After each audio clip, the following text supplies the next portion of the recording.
Class 12th biology से आज का टॉपिक है डीएनए द्विगुणन, डीएनए रेप्लिकेशन के बारे में बताएंगे। इसमें कैसे डीएनए का द्विगुणन और रेप्लिकेशन होता है, इसके बारे में आज आप अच्छी तरह से समझ पाएंगे। क्या क्या एंजाइम्स काम करते हैं, इनके तरीके क्या हैं, कैसे अनवाइंडिंग होती है, डीएनए की मेल्टिंग किसे कहते हैं, सुपर कॉइलिंग का अकुंडलन, कुंडलन क्या है, और RNA primase, gyrase enzyme, ligase enzymes, ठीक है, टोपोआइसोमरेज, बहुत सारे ऐसे इंपॉर्टेंट टॉपिक परीक्षा में पूछे जाते हैं जिसमें कि आप आज इस वीडियो के माध्यम से समझ पाएंगे। बहुत ही इंपॉर्टेंट ये वीडियो है, इसलिए इसको मिस मत करिए, पूरा का पूरा देखिए। ये एक प्रक्रिया, ओवरऑल डायरेक्शन है रेप्लिकेशन का। कैसे देखो डीएनए की फार्किंग हो रही है, डीएनए द्विसूत्री होता है, double helix. Watson and Crick का जो डीएनए मॉडल था वो डबल हेलिक्स मॉडल था, और द्विसूत्री कैसे फार्किंग होती है, ये इस तरह से बढ़ती चली जाती है, वाई शेप, वाई के आकार की ये अंगुलियाँ जैसे होती हैं, ये फटती हुई चली जाती हैं, इसे फार्किंग बोलते हैं। और किन किन एंजाइमों के माध्यम से, प्राइमेज है, किसे लाइगिंग स्टैंड बोलते हैं, ओकाजाकी फ्रैगमेंट क्या है, लाइगिंग स्टैंड, लीडिंग स्टैंड, ये आप इसमें विधिवत समझ पाएंगे। ये पूरा क्रोमोसोम, ओरिजिनल डीएनए, रेप्लिकेशन फार्क, हेलिकेज एंजाइम, डीएनए पॉलीमरेज, ठीक है, ये पूरा आप इसमें इस बहुत ही सुंदर फिगर है, इसके माध्यम से आपको समझाने का प्रयास करेंगे। ये एक और इसी तरह से डीएनए रेप्लिकेशन का, और ये है वही तरीका डीएनए रेप्लिकेशन का। और अगला जो टॉपिक है वो आरएनए की संरचना, ये अगली वीडियो में मिलेगा। आज की वीडियो में सिर्फ यही रहेगा, डीएनए का रेप्लिकेशन, डीएनए का द्विगुणन, जिसमें आप सीखेंगे कि प्रोकैरियोटिक कोशिकाओं में किस तरह से होता है और यूकैरियोटिक कोशिकाओं में, ठीक है। तो ये विभिन्न फिगर के माध्यम से आप लोग जानेंगे क्या स्टेप हैं, 3 स्टेप को जानेंगे आप। डीएनए रेप्लिकेशन के तीनों स्टेप के बारे में आप आज सीख पाएंगे। तो ज़्यादा समय नुकसान न करते हुए और इसको हम आपको शुरू करते हैं, नहीं तो वीडियो लंबा हो जाएगा। तो ये चैप्टर का दूसरा ये पार्ट है, 6वां चैप्टर, आनुवंशिकी पदार्थ की खोज एवं डीएनए एक आनुवंशिक पदार्थ, discovery for genetic material and DNA a genetic material. तो इस टॉपिक का पहला वीडियो, फर्स्ट पार्ट हमने आपको दे दिया है, और इसी टॉपिक का आज जो ये वीडियो है वो सेकंड पार्ट है। तो शुरू करते हैं। इसमें द्विगुणन है, डीएनए द्विगुणन, डीएनए अणुओं का प्रतिकृतियन या द्विगुणन, रेप्लिकेशन ऑफ डीएनए मॉलिक्यूल, ठीक।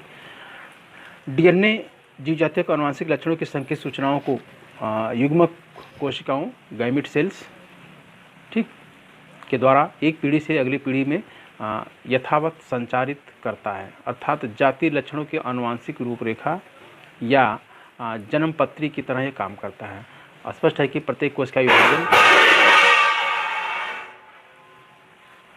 सेल डिवीजन से पहले इसके डीएनए अणुओं का द्विसंतति कोशिकाओं में जाने के लिए दो हूबहू प्रतिलिपियों में द्विगुणित होना आवश्यक है। इसलिए जैविक अणुओं में से अकेले डीएनए के अणुओं में ही द्विगुणन की क्षमता होती है। जितने भी जैविक अणु हैं उनमें से केवल डीएनए ही अकेला अणु है जिसमें से कि रेप्लिकेशन की क्षमता होती है। Replication of DNA molecule is semi conservative, ये इंपॉर्टेंट लाइन है, पूछा जाता है, ये बहुत ही इंपॉर्टेंट है, पूछा जाता है कि सिद्ध करिए कि डीएनए का रेप्लिकेशन सेमी कंजर्वेटिव है। सेमी कंजर्वेटिव मतलब अर्ध संरक्षी, कहने का मतलब जो डीएनए के द्विसूत्र होते हैं, जब इनका रेप्लिकेशन होता है, एक डीएनए से, एक गुणसूत्र से 2 बनते हैं, संतति कोशिकाएं बनती हैं, तो दोनों में एक पुराना स्टैंड होता है जनक का और एक नया स्टैंड बनता है। फिर दूसरे में भी एक पुराना होता है, एक नया होता है, ठीक है। इसको ऐसे समझ लीजिए, मैं आपको बताने से पहले ये बता दूं, जैसे ये मान लीजिए कि ये स्टैंड है, ये ठीक है, जब इसकी फार्किंग होगी तो कैसे होगा, इस तरह से। जब ये बनेगा नया तो यहाँ से ये, ठीक है, तो एक में पुराना होगा और एक में नया, इस तरह से, ठीक।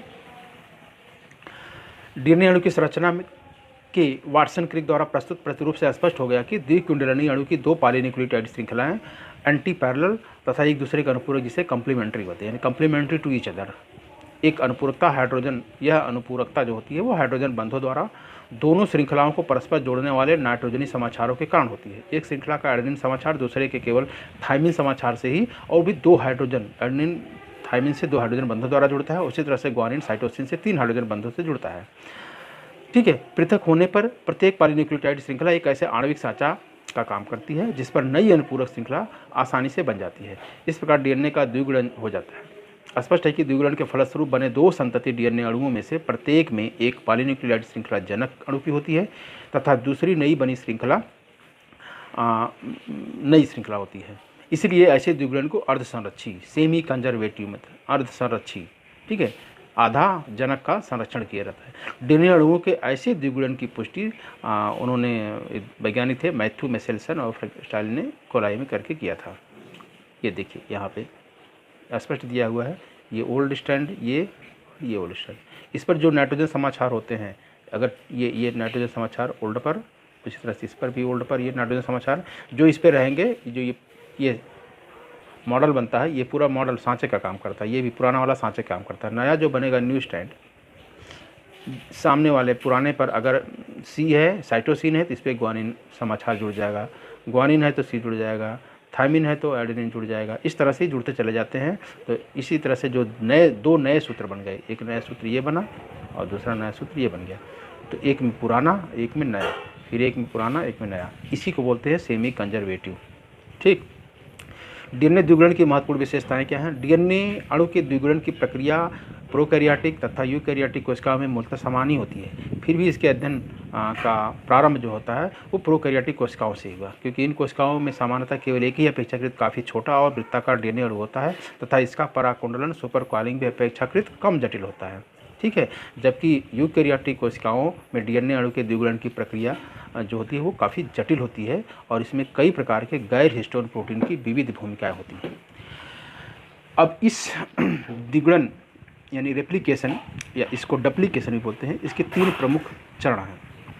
पहला है डीएनए अणुओं के पराकुंडलों का अकुंडलन एवं पुनर्कुंडलन, दूसरा है द्विकुंडलनी का अकुंडलन तथा द्रवण, तीसरा है नई अनुपूरक पॉलीन्यूक्लियोटाइड श्रृंखलाओं का संश्लेषण। तो पहला हेडिंग हम शुरू करते हैं, डीएनए अणुओं के पराकुंडलों का अकुंडलन एवं पुनर्कुंडलन। पराकुंडल क्या है? Super coiling. आप जानते हैं पिछले वीडियो मैंने बताया था कि डीएनए इतने लंबे होते हैं कि पृथ्वी से लेकर सूर्य तक ये 100 बार वापस आ सकते हैं। छोटे से कोशिका में बहुत छोटे होते हैं कोशिका, उसमें केंद्रक और छोटा होता है, तो उसमें पूरा समाने के लिए ये बहुत हाईली क्वाइल्ड होते हैं, हाईली कंडेंस्ड होते हैं, मोटे हो जाते हैं, छोटे हो जाते हैं, कंडेंस्ड हो जाते हैं। तो इसको बोलते हैं सुपर कॉइलिंग। अब उसका अकुंडलन यानी कि सुपर कॉइलिंग का खुलना, जिसे डी कॉइलिंग, कॉइलिंग का अपोजिट डी कॉइलिंग, अकुंडलन होता है। और फिर पुनर्कुंडलन, फिर से रिकॉइलिंग, सुपर कॉइलिंग। ठीक है, ये शब्द पर थोड़ा सा ध्यान दीजिएगा तो समझ में आ जाएगा। ये मैंने पहले बता दिया आप लोगों को। इनके पराकुंडलन अकुंडलन का नियमन कुछ विशेष प्रकार के एंजाइम करते हैं जिन्हें टोपो आइसोमेरेज कहते हैं। क्या कहते हैं? टोपो आइसोमेरेज एंजाइम, याद रहना चाहिए। ठीक, क्योंकि सीमित स्थान के कारण, केंद्रक में सीमित स्थान के कारण डीएनए अणु एक साथ पूरी लंबाई में नहीं फैल सकता।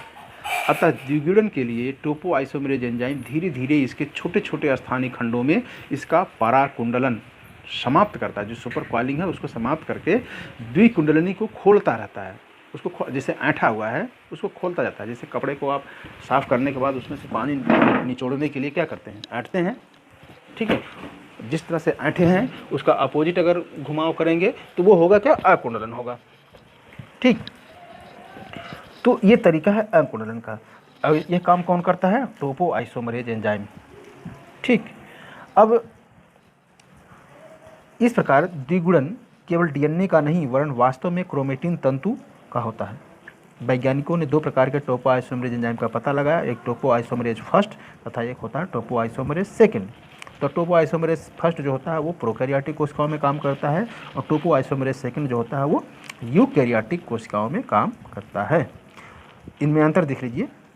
एक पराकुंडलन सिर्फ एक, अगर एक ही पराकुंडलन है, एक पराकुंडलन को खोलने के लिए टोपो आइसोमेरेज फर्स्ट एक ही निर्दिष्ट बिंदु, एक निश्चित बिंदु पर डीएनए के अणु की द्विकुंडलनी के एक सूत्र के फास्फेट समूह से जुड़कर सूत्र में एक कटाव उत्पन्न कर देता है और पराकुंडलन के खुलते ही यही एंजाइम क्षण भर में फास्फेट समूह से अलग होकर कटाव को बंद कर देता है। टोपोआइसोमरेज जो सेकंड है वह भी यही काम करता है, परंतु यह डीएनए द्विकुंडलनी के एक नहीं वरन दोनों सूत्रों, क्योंकि जो यूकैरियोटिक में डीएनए होता है वो द्विसूत्री होता है, वाटसन क्रिक का डबल हेलिक्स मॉडल, तो एक नहीं ये दोनों सूत्रों में एक साथ कटाव उत्पन्न करता है। इसे डीएनए गायरेज भी कहते हैं। टोपोआइसोमरेज को डीएनए गायरेज भी कहते हैं, ये नाम याद रहना चाहिए। डीएनए अणु के प्रत्येक खंड में द्विगुणन पूर्ण होने पर टोपोआइसोमरेज एंजाइम इसी प्रकार क्षणिक कटाव उत्पन्न करके परस्पर गुथे संतति अणुओं को अलग करते हैं और इनका पराकुंडलन करते हैं। ठीक, दूसरा स्टेज जो है चरण द्विकुंडलनी का अकुंडलन तथा द्रवण, अनवाइंडिंग, वाइंडिंग मतलब ऐंठना, अनवाइंडिंग मतलब उसको खोलना, और मेल्टिंग मतलब वो जो हाइड्रोजन बॉन्ड्स होते हैं वो खत्म होना, टूटना। द्विगुणन मूल जो ओरिजिन होती है रेप्लिकेशन की, डीएनए अणु का द्विगुणन इसके कुछ निर्दिष्ट स्थानों पर ही प्रारंभ होता है जिन्हें द्विगुण मूल रेप्लिकेशन ओरिजिन कहते हैं। ये स्थान अणु के ऐसे विशेष भाग होते हैं जिनमें समाचार जोड़ियों के समान छोटे छोटे खंडों की कई बार पुनरावृत्ति होती है। इन समाचार जोड़ियों में एडेनिन थायमिन जोड़ी की बहुतायत होती है। जीवाणुओं के डीएनए अणु में केवल एक ही द्विगुणन मूल उस स्थान पर होता है जहाँ यह अणु कोशिका कला से संलग्न होता है। इसे ओरिसी का नाम दिया गया है। ई कोलाई में यह लगभग 245 समाचार जोड़ियों का बना होता है, जबकि यूकैरियोटिक कोशिकाओं में डीएनए अणु अपेक्षाकृत बहुत लंबे, रेखीय तथा एक से लेकर कई जोड़ियों में होते हैं। प्रत्येक अणु के द्विगुणन के लिए इसमें 100 से 150 समाचार जोड़ियों के बने बहुत से द्विगुणन मूल होते हैं। अब द्विकुंडलन का द्रवण किसे कहते हैं? Melting of double helix. कुछ विशेष प्रकार की मूल बंधनी प्रोटीन प्रत्येक द्विगुणन मूल पर द्विकुंडलनी से जुड़ जाती है। यहीं पर विभिन्न प्रकार की वे प्रोटीन तथा एंजाइम भी एकत्रित हो जाते हैं जिनकी द्विगुणन में विविध भूमिकाएं होती हैं। अब एटीपी ऊर्जा की सहायता से मूल बंधनी प्रोटीन द्विगुणन मूल पर समाचार जोड़ियों के हाइड्रोजन बंधों को समाप्त करके द्विकुंडलनी के दो सूत्रों को अलग कर देती है। इसी द्विगुणन का विकृतीकरण या इसी को क्या कहते हैं? पिघलना, द्रवण कहते हैं। इसी के साथ डीएनए अणु का द्विगुणन प्रारंभ हो जाता है। इसीलिए मूल बंधनी प्रोटीन को प्रारंभकर्ता प्रोटीन भी कहते हैं। डीएनए अणु का द्रवण प्रारंभ होते ही इनकी भूमिका समाप्त हो जाती है। ठीक है, ई कोलाई में मूल बंधनी प्रोटीन को डीएनए का नाम दिया गया। देखो ये चीज़ें यहाँ पे हैं, ओरिजिन कैसे होती है यहाँ फिगर के माध्यम से देखिए। ये पूरा डीएनए दो अणुसूत्र हैं। पहले इस तरह से ये ओरिजिन का केंद्र, ये स्टैंड सेपरेशन अलगाव होता है, दोनों स्टैंड में सेपरेट होते हैं, दूर दूर होते हैं इस तरह से। ठीक, इसके बाद देखिए ये यहाँ से आरएनए प्राइमर आ जाता है। ठीक, इधर बढ़ता है और यहाँ से इधर बढ़ता है। इसी ऊपर वाले को ये लीडिंग स्टैंड बोलते हैं और नीचे वाले को लैगिंग स्टैंड। ठीक है, लीडिंग और लैगिंग बारे में आगे और विशेष में समझ पाएंगे। तो इस तरह से फर्दर सिंथेसिस होती रहती है। और ये ओकाजाकी टुकड़े, जो ओकाजाकी होते हैं लैगिंग स्टैंड पर टुकड़े टुकड़े में आगे बढ़ते हैं, जबकि लीडिंग स्टैंड पर एक साथ ऐसे बढ़ते हैं। ठीक, तो ये रहा इस तरह से सिंथेसिस का तरीका। और आगे जो द्विदिशात्मक द्विगुणन होता है इनमें, डुप्लीकेशन या रेप्लिकेशन कैसा होता है? द्विदिशात्मक द्विगुणन, यानी कि द्विगुणन मूल पर द्रवण अर्थात हाइड्रोजन बंधों के टूटते ही द्विकुंडलनी के दोनों सूत्र परस्पर अलग हो जाते हैं। इसमें मूल के दोनों ओर दाएं बाएं एक एक वायुनुमा द्विशाख फार्ग बनाते हैं तथा बन जाते हैं। और ये एक वैज्ञानिक थे हुबरमैन तथा रिक्स ने ये पता लगाया था कि द्विगुणन की प्रक्रिया दोनों द्विशाखाओं पर प्रारंभ होकर मूल के दोनों ओर अग्रसर होती हैं, अर्थात यह द्विदिशात्मक होती हैं। ये किसने पता लगाया था? हुबरमैन और रिक्स ने। इसलिए इन द्विशाखाओं को द्विगुणन द्विशाखाएं कहते हैं। प्रत्येक द्विशाख पर एक सूत्र से डीएनए हेलिकेज नामक एंजाइम का एक बड़ा अणु जुड़ जाता है। इस अणु का काम, जो हेलिकेज अणु है उसका काम क्या है? एटीपी की ऊर्जा की सहायता से द्विकुंडलनी को खोलकर तथा हाइड्रोजन बंधों को तोड़कर दोनों सूत्रों को धीरे धीरे अलग करना, अर्थात डीएनए अणु के द्रवण का काम होता है। हेलिकेज एंजाइम क्या करता है? डीएनए अणु का द्रवण करता है, हाइड्रोजन बंधों को तोड़ देता है, उसका द्रवण हो जाता है, मेल्टिंग हो जाता है। ये इस फिगर में देखो क्लियर दिख रहा है, दिख रहा है ना? ये डीएनए पॉलीमरेज, ये थर्ड। ठीक, यहाँ पर टोपोआइसोमरेज, डीएनए गायरेज जिसे कहते हैं, टोपोआइसोमरेज सेकेंड। ये डीएनए हेलिकेज, ये डीएनए हेलिकेज क्या करता है? ये फार्किंग है, ये यहाँ से ये फार्किंग स्टैंड। डीएनए जो हेलिकेज है उसका काम है हाइड्रोजन बंधों को तोड़ना और मेल्टिंग करना। ठीक, ये जो स्टैंड है ये स्टैंड है लैगिंग स्टैंड, और ये स्टैंड जो है वो लीडिंग स्टैंड है। ठीक, ये ऊपर वाला ये 5 to 3 यहाँ पर देख रहे 3 है, ये 5 to 3 जब दूसरा होगा तो यहाँ 3 से शुरू होगा और ये 5 ठीक, 5 to 3 दूसरा 3 to 5 ये होता है एंटी पैरेलल। ठीक है, आरएनए प्राइमर शुरू होता है 5 एंड से 3 एंड की तरफ, ये बढ़ता जाता है ऐसे। ये है leading stand, leading stand continuous बढ़ता रहता है। ठीक है, और जो लाइडिंग स्टैंड है जो यहाँ से ये 5 to 3 आरएनए प्राइमर जब भी होगा तो 5 से शुरू होगा, ये आगे यहाँ बढ़ेगा, फिर यहाँ से यहाँ बढ़ेगा, फिर यहाँ से यहाँ बढ़ेगा, फिर यहाँ से यहाँ बढ़ेगा। ठीक, 5 to 3 की तरफ, क्योंकि इधर 5 है इधर 3 आएगा, तो ये टुकड़े टुकड़े में बढ़ता है। इसी को एक वैज्ञानिक थे ओकाजाकी ने इन खंडों की खोज की थी, इसी के नाम पर उनका नाम पड़ गया ओकाजाकी फ्रैगमेंट, ओकाजाकी खंड।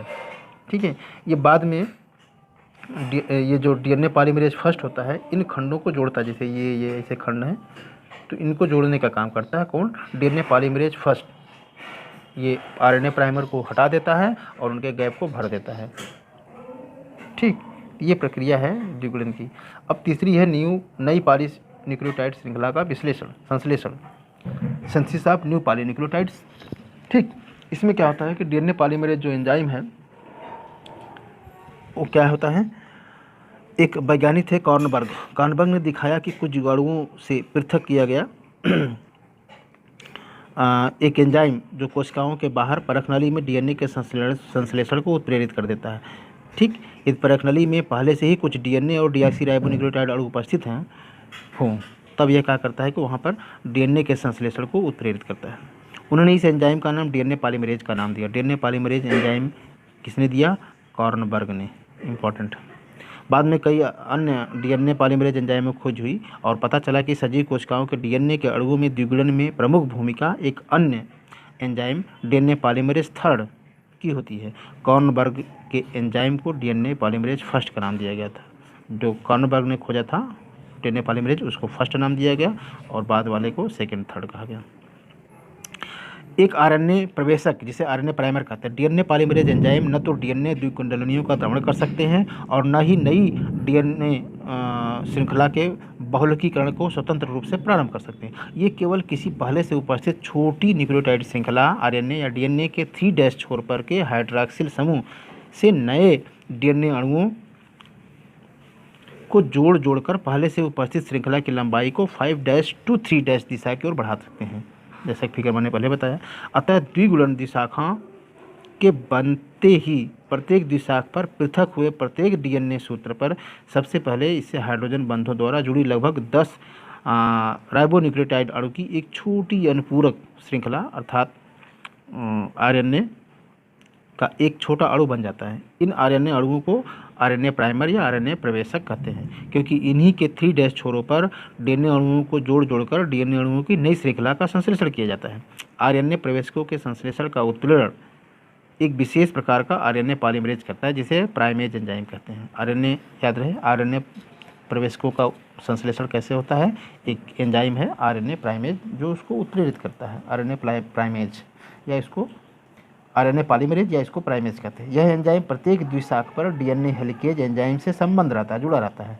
डीएनए पॉलीमरेज के विपरीत प्राइमेज एंजाइम में स्वतंत्र रूप से राइबोन्यूक्लियोटाइड अणु का बहुलकीकरण प्रारंभ करने की क्षमता होती है।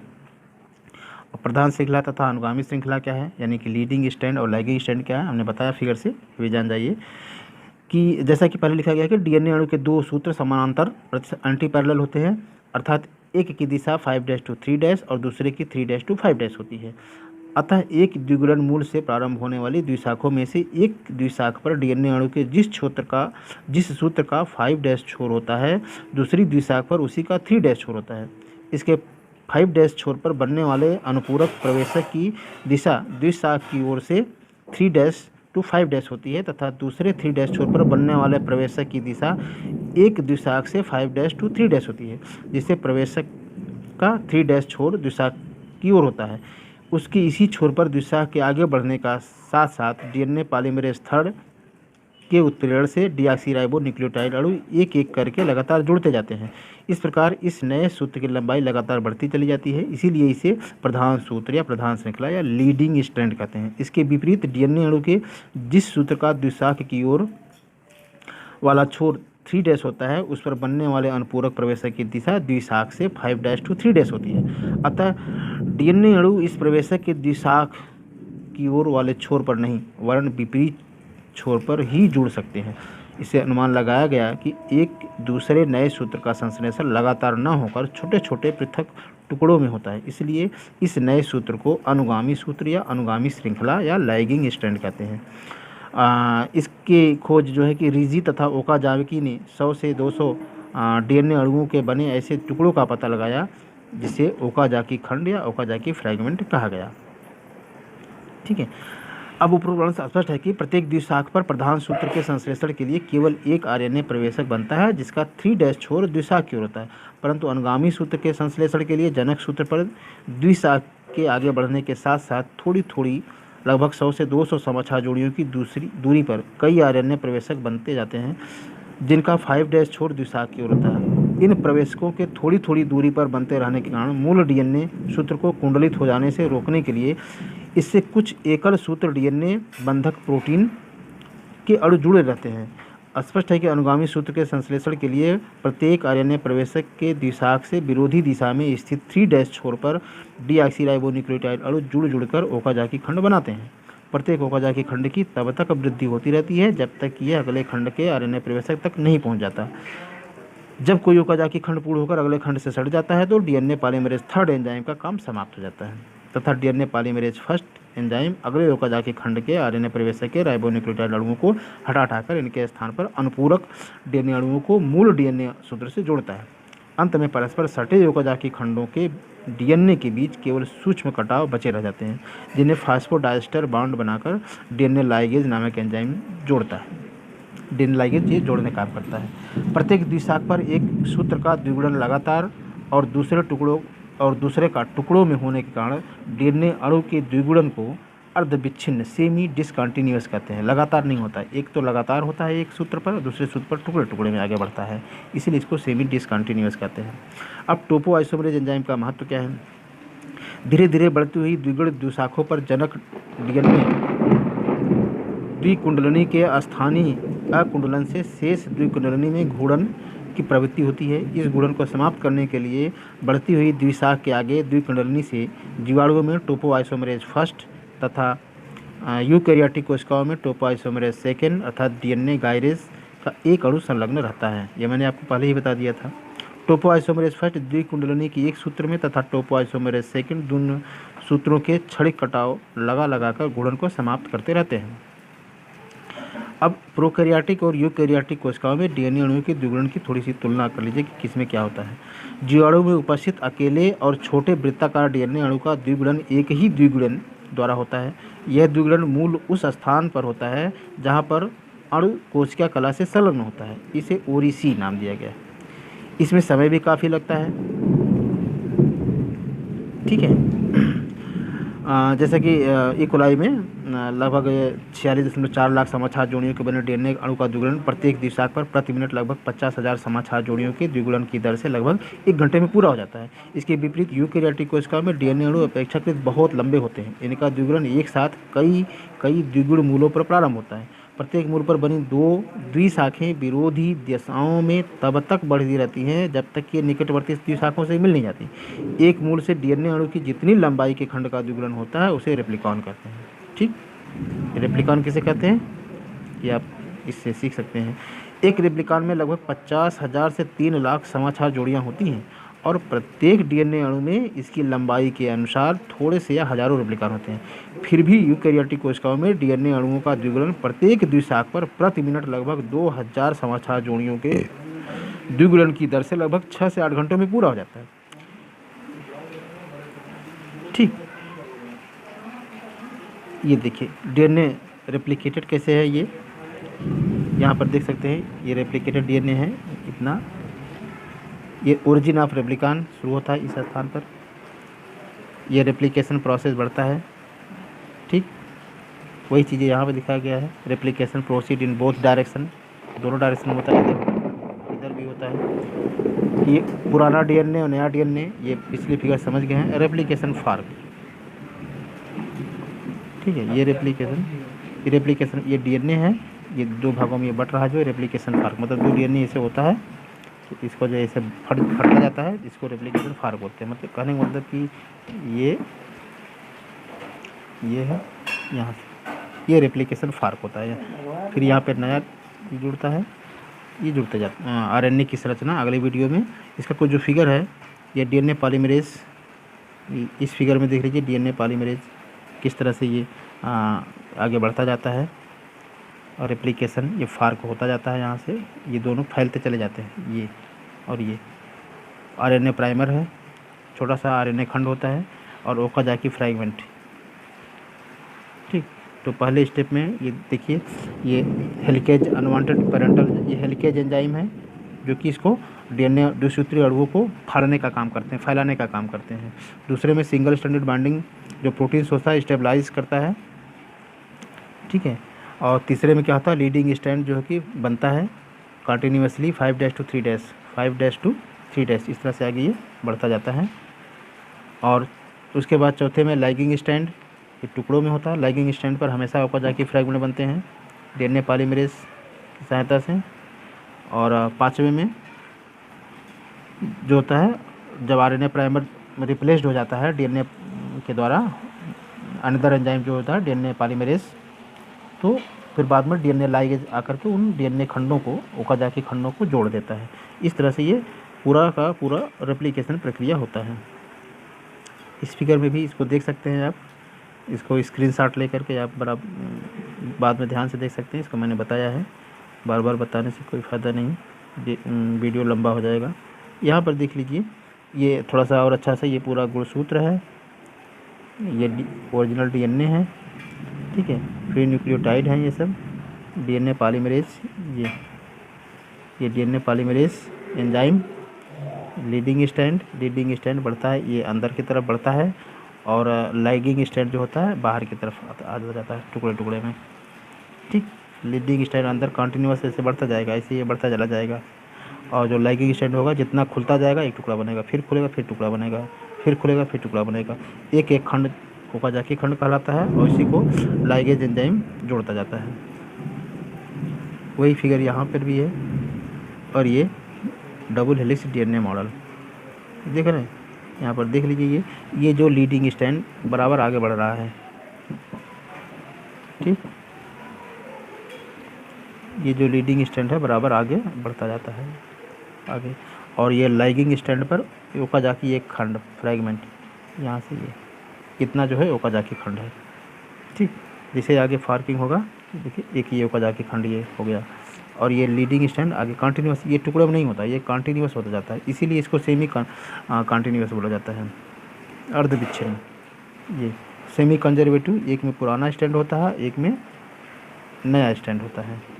उसी तरह से दूसरे में भी पुराना स्ट्रैंड और एक नया स्ट्रैंड बन जाता है। तो ये जैसे जैसे खुलता जाएगा, यहाँ पर एक और आ जाएगा ओकाजाकी खंड, और ये आगे बढ़ता जाएगा, ये आगे घुसता जाएगा, और जैसे खुलेगा एक टुकड़ा बन जाएगा, आगे फिर घुसेगा, फिर इधर टुकड़ा बन जाएगा, और लेकिन ये कंटिन्यू हो जाता है, ठीक।